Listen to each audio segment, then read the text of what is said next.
Hello, good morning.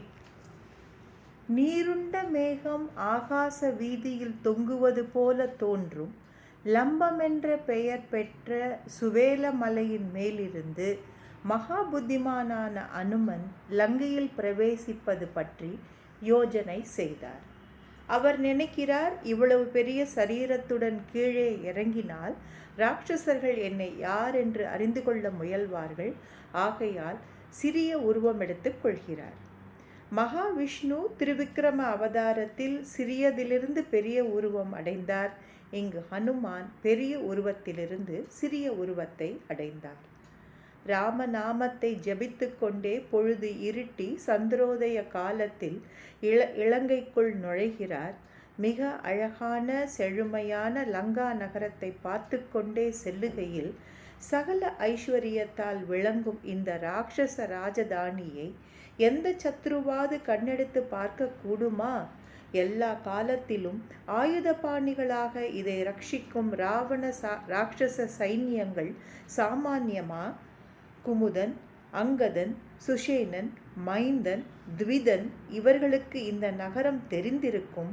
ஆனால் சுக்ரீவன், குசபர்வன், கேதுமாலன் நானுமே இதில் பிரவேசிக்க முடியும் என்று கவலை கொண்டார். பிறகு ராமனுடைய பராக்கிரமத்தையும் லக்ஷ்மணனோட வீரியத்தையும் நினைத்து அளவற்ற சந்தோஷம் அடைந்தார்.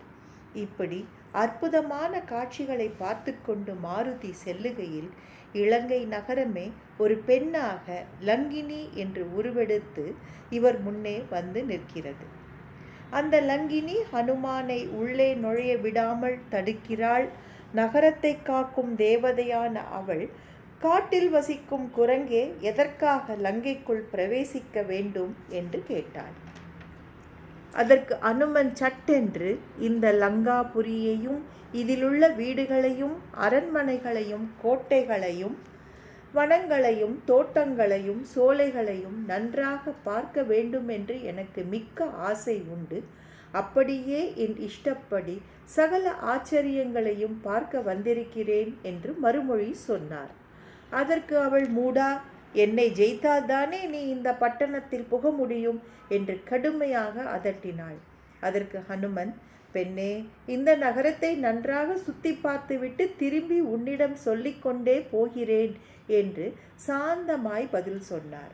ஆனால் அந்த நகர தேவதை பயங்கரமாய் கர்ஜித்து ஆஞ்சநேயரை ஓங்கி அறைந்தாள்.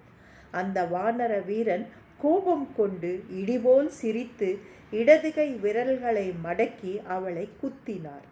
அவள் தேகம் கலங்கி பூமியில் விழுந்தாள். அந்த லங்க தேவதை பயத்தால் கர்வமிழந்து வார்த்தைகள் குளற, வானர சிரேஷ்டா, உமது பராக்கிரமத்தால் இன்று ஜெயிக்கப்பட்டேன். வேறொரு விஷயம் சொல்லுகிறேன், கேளும். இது சத்தியம். முன்னொரு காலத்தில் பிரம்மதேவர் என்னை பார்த்து, எந்த சமயத்தில் ஒரு வானரன் உன்னை பராக்கிரமத்தால் ஜெயிப்பானோ அப்பொழுது ராட்சச குலத்திற்கு பெரிய பயம் நேரும் என்று வரம் கொடுத்திருக்கிறார். இன்று உம்மை பார்த்தால் அந்த சமயம் வந்துவிட்டது என்று தோன்றுகிறது. துராத்மாவான ராவணனும் சமஸ்த ராட்சசர்களும் சீதையின் பொருட்டு மடியும் காலம் சமீபத்தில் இருக்கிறது. வானரோத்தமா, ராவணனால் ரட்சிக்கப்பட்ட இந்த லங்கையில் உமது இஷ்டப்படி பிரவேசித்து சகல விடங்களிலும் சீதையை தேடும் என்றாள்.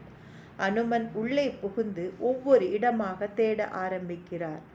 மாளிகைகள் தோட்டங்களில் தேடினார், கிடைக்கவில்லை. ராவணனின் அந்தப்புறத்தில் தேடினார், அங்கேயும் கிடைக்கவில்லை. ஆனால் மாளிகையில் படுக்கை அறையில் மந்தோதரி படுத்திருக்கிறாள். கீர்த்தி பெற்ற ராவணனுடைய பட்ட மகிழ்ச்சி அவனுக்கு உயிருக்கு உயிரானவள்.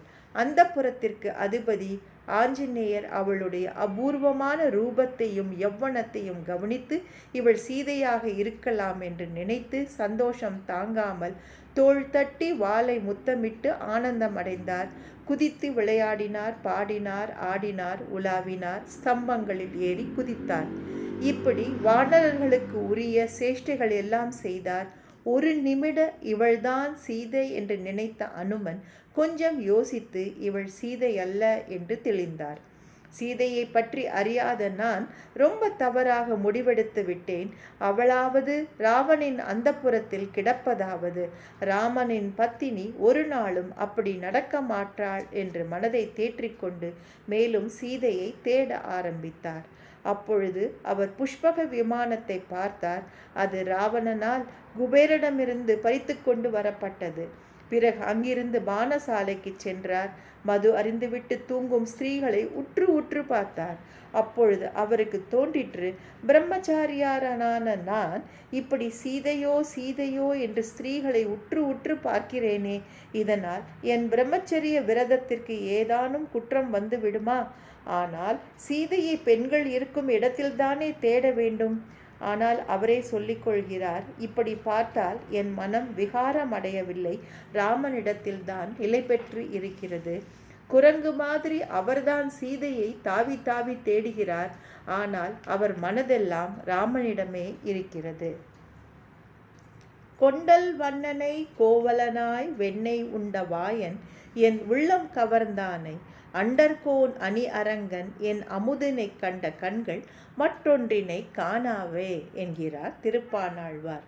கண்ணனை விட உயர்ந்த வஸ்து ஒன்றில்லை, ஆகையினால் மற்ற எதுவுமே வேண்டாம் என்கிறார் ஆழ்வார்.